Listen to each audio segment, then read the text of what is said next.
when you're at the top of your swing, when you get here and you go to start to change directions, that club goes from weighing 12, 14 ounces. By the time about every 2 or 3 inches it moves, it gains about a pound of force. So when it gets here and it moves to there, it's weighing like 10 pounds of force, and it wants to go that way. Yeah. If you just let it go, how are you going to catch this up? I think a really important thing that, because I've got that question about what's Mike talking about with the shaft thing, 200 million times. And I say, I'm willing to bet that Mike and I, if we were looking at anyone else, look as a person, they would say, hey, good players look something like this. What you just said there explains that so perfectly. The motion you're doing beforehand and getting that correctly is going to have the shaft pitching in that direction automatically. This is going to happen automatically. So you don't want someone to feel more. It's already happening. It's, hey, those sensations are so it doesn't get too far back. Right. Hey guys, we're bringing back one of our best videos of all time. In this one, Mike Malaska and I are talking about how to shallow the arms and hands during the downswing. Whether you've seen this before or not, you're going to want to tune in. Really, really awesome video. Let's dive right in. All right, Mike, so let's have a little conversation here about transitioning. Okay. And that's a big topic we can talk about. And shallowing the downswing. Correct. From the top. And so I think we're just going to flip-flop roles here again, and I would like to listen. And okay, well, first of all, I mean, there's a lot out there now where they're talking about shallow the club, whether you're shallowing your arms or the club, because they're looking at TrackMan. And they have numbers of angle of approach that they want the club on to maximize what you can do with the ball. So I don't think any of us would necessarily disagree with what those numbers should be. How you get there could be something else. And when we talk about shallowing the club or shallowing your arms, what actually makes them shallow and what are we trying to do? Transition has a lot to do with what your arms do or don't do. And so the reason I've got a baseball bat here and a tennis racket, when I ask most golf professionals or most people, if I said, okay, so I'm set up here to hit a golf ball, and I'm going to give you 4 options as to when I start my change of directions. So option number 1 would be, I'll turn over here. Option number 1 would be start right here. Option number 2 would be to start here. Number 3 would be there, and number 4 would be up here. That's start your downswing? So which one of those numbers do you start your downswing on? Most people would call 3 or 4. Yep. It's 1. Yeah. Now, here's why it's 1, from an athletic perspective, and that's why I've got the baseball bat and the tennis racket. If I am going to hit a forehand in tennis, okay, the minute the racket starts to go back, my body starts to go forward. Yeah. Okay? So that's how, and the racket works from up to under. I mean, this is, now it doesn't necessarily do this, but it's because the racket in tennis, the face is this way on a forehand, and then it's that way. It's not this way. Yep. But the transition starts, the minute the racket starts to go back, you start to go forward. So it's this, okay? If I take a baseball bat, and you're standing here, yeah, you load your right side, but the minute the bat starts to go this way, your body starts to go that way.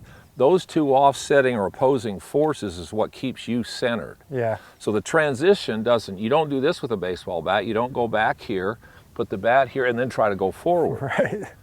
Okay, so we go even more elementary. Yep. I'm going to throw a ball. Yep. Okay, so if I'm going to throw a ball, the minute my arm starts to go this way, my body goes that way. I mean, I was a pitcher, so if I stood here, yeah, I'm loaded. Yes, I'm loaded. Yeah. But the minute my arm starts to go this way, my body starts to go the other way. Absolutely.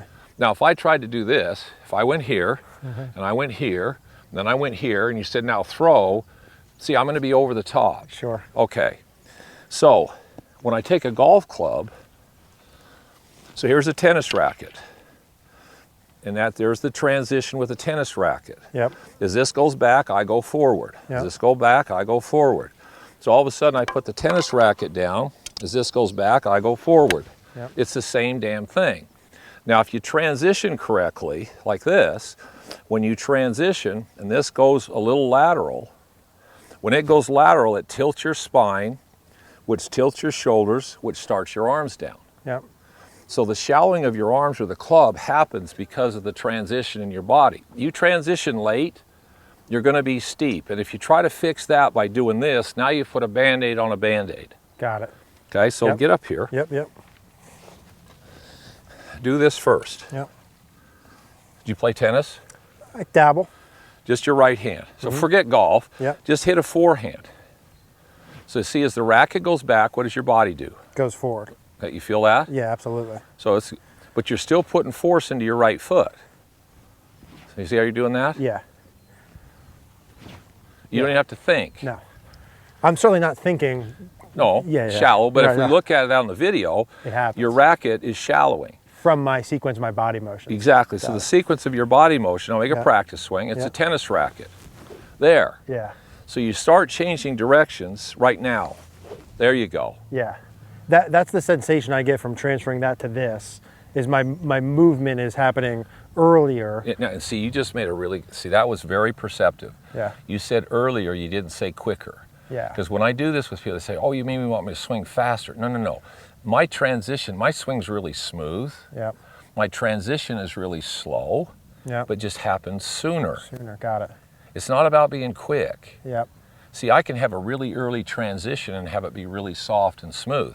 I'm not saying that you have to be quick. Right. It just has to start and happen sooner. And as I'm doing that, happening sooner, as I'm working back, I mean, I like that as kind of an initial like guideline for someone who's never seen that, of kind of getting here, and as would we say, hands near the right leg-ish. Yep. As I'm doing this, I'm feeling like I'm throwing the ball, or like I'm throwing a football, or the tennis racket. They're all the same. But as I'm doing that motion, my arms are still going to travel back. My body's still turning back as I'm just like the other sports. Yeah. And when I'm hitting a forehand in tennis, I mean, just because my body's going, but this is still going this way. Yeah. I throw a baseball, just because my body's going forward doesn't mean my arm doesn't keep going back. Yeah, got it. So when those two all of a sudden collide, then that creates a lot of the leverage that you get. What would you say, Mike, and maybe it's 100%, of people who get, like to me, and I'll define something from my perspective. From my perspective, someone who gets, because there's a difference between a hand path that comes out too far. Right. And a shaft that gets, from my perspective, steep. Someone calls it a steep shaft position. So what percentage of people would you say that get the overhand path, does it stem from those earlier movements? Is it 90? It's for sure 90%. Yeah, I got it. So the fix is you fix that. Yeah, you fix that. And then the other part of it comes a lot out their grip.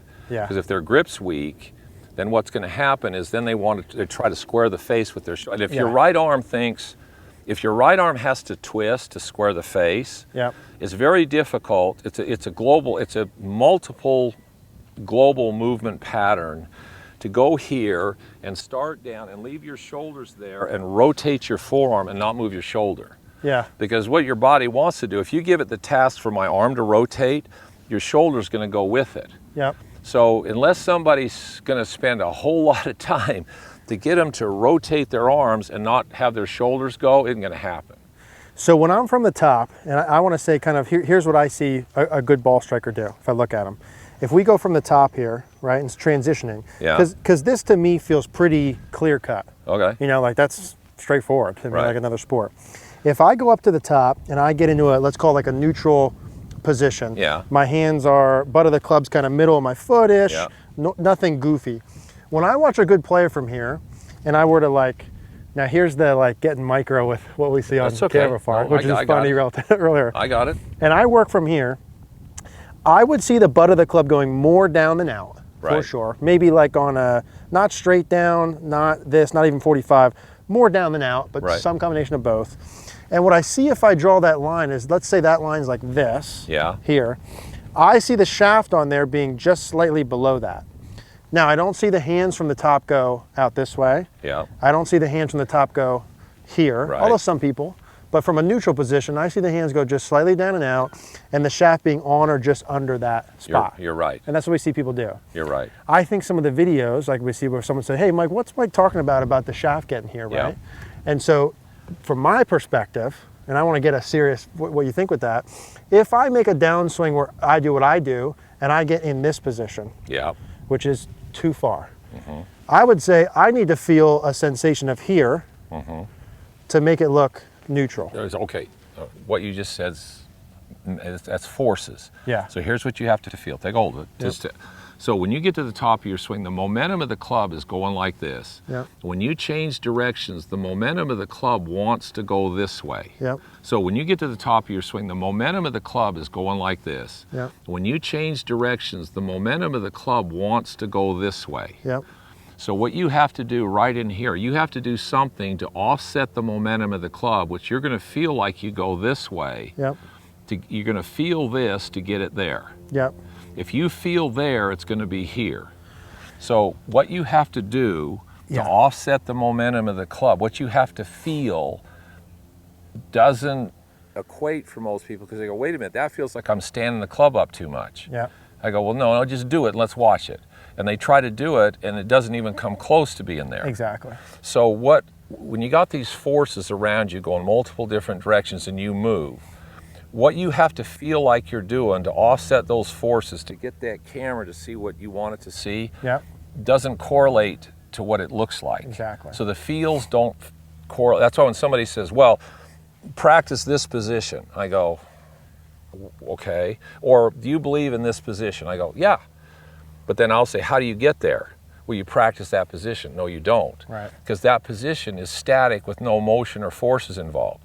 What do you have to feel, and how do you use these forces so that that position shows up automatically? Yeah. That's where it gets confusing. That's what confused me as a player. I get it now because I understand the forces, how the body moves, and what the club's trying to do, and who we are in this universe, and how you're trying to offset the momentum of that club. So what you just said is what most people have to feel. I had a really good teacher, a guy named Joe Nichols, who used to tell me this. And I had this problem. I would get up and I'd start down and the frickin' club would get under too much. Yep. And he says, Mike, you want to feel like this. On the backswing, you want to feel like the club's standing straight up. Yep. Then you go up to the top, and the first move down is you want to stand the club straight up. Yep. And then you level the club out into the ball. So you stand it up, level it out. Yeah. I'd go, Joe, I've never seen any. He says, just try it.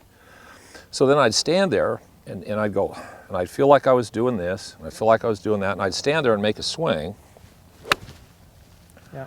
And we put it on the video, and the freaking club was perfect. Yeah, exactly. And I felt like I was doing this to it. Yeah. Well, you got force. See, that club, when you're at the top of your swing, when you get here and you go to start to change directions, that club goes from weighing 12, 14 ounces. By the time about every 2 or 3 inches it moves, it gains about a pound of force. So when it gets here and it moves to there, it's weighing like 10 pounds of force, and it wants to go that way. Yeah. If you just let it go, how are you going to catch this up? I think a really important thing that, because I've got that question about what's Mike talking about with the shaft thing 200 million times. And I say, I'm willing to bet that Mike and I, if we were looking at anyone else look as a person, they would say, hey, good players look something like this. What you just said there explains that so perfectly. The motion you're doing beforehand and getting that correctly is going to have the shaft pitching in that direction automatically. This is going to happen automatically. So you don't want someone to feel more. It's already happening. It's, hey, those sensations are so it doesn't get too far back. Right. Yeah, okay. David Duval did a Golf Channel thing with Charlie Reimer. It was the best thing I've ever seen, because Charlie's been a under big hooker. That's been his fault for a long time. And here's David Duval. And they start talking. He says, well, give me my driver. Let me show you. He says, when I was in college, he says, one thing for sure, you can't play from under the shaft plane. And he says, in college, I used to get under and I'd flip it and I'd duck hook everything. Yeah. So I had to figure out what I could feel to keep the club from falling under the shaft plane. So Charlie says, well, so what do you feel? He says, well, here's what I feel. So he does this. He goes, so I take my drive, so I go up to the top and I get here, and he says, when I start down, here's what I feel like my swing's doing. Yeah. And Charlie's just going, what? He says, yeah, I feel like I go like this. He says, now keep the camera on, and he hit his driver. Yeah. And he goes, whoo! And they put it on, it was right on. This is what he had to feel to get it where it ended up where it's supposed to be. Absolutely. So where it's supposed to be is misleading. Yeah. So if you stand here and practice, I want the club right there, right there. You're dead because there's no force. Got it. See, this has no speed, no force. Yep. And if you try to put it there with speed and force, it's going to be under. So when I make practice swings like this. Yep. Now, it's not going to be here. Yep. But I have to, when I put it to speed, I have to feel like I'm doing that to keep it from getting this way. Exactly. So it's an offsetting feeling. Absolutely. Relative to speed versus no speed. So you got to be really careful when you slow swings down on video. Yep. And then when you try to copy the positions with no force. Yep. Because you can, well, I ruined a career doing it. You're right. Because I could hit the positions perfect. Yep. But I would hit each individual position. It wasn't an overall flow. And so that's perfect. Yeah. Basically what you said there is right on. So and so like if someone came in and they had, because that only makes sense. If someone came in and your shaft is like too far under, well, of course you got to feel the opposite to go neutral, right? And if somebody's going too much this way, you're going to have them feel like they're going that way. Okay. Yeah. So teaching is a blend of information. You can't just carbon copy and carbon paste for everybody, because everybody has a different illness. It's like if we all went to the doctor and they gave us the same medication. Okay, some you help, some aren't too bad off, and some you kill. Yeah. Well, the reality is you kill more people than you help if all you do is the same thing for everybody. So the better you get as a teacher, the more you know what you want to have happen, you know how to get it, you watch a person, you figure out, okay, what's the one most important medication for this person? Yeah. And you let that go and you let it develop a little bit and you see what it fixes. You know, but it's not about everybody does this, we're all the same, and everybody makes the same move and does the same thing. No. Right. I don't think I've ever had two students that I've given exactly the same information to. Right, exactly. Maybe the basic concepts, but different drills. They feel it different. They feel it different. Yeah. You know, that's another thing. I have somebody make a swing when we're doing that. Like I say, okay, what do you feel like's happening when you do that? And some people will say, I know the biomechanics. I know the muscle firing pattern. I know what they're supposed to be feeling with their scapular contractions, their internal, external. I mean, no, I know what's going on. And then they'll say, well, it felt like my left shoulder went straight up. I went, what? Yeah. Well, this has no relevance to what you just did. But if that's what they feel when they do it, okay, make your left shoulder go up more. Yeah, pink elephant, whatever. It doesn't matter. Yeah. Because feelings are individual. That's why, again, when I say that the biomechanics is a science, and we're an art form.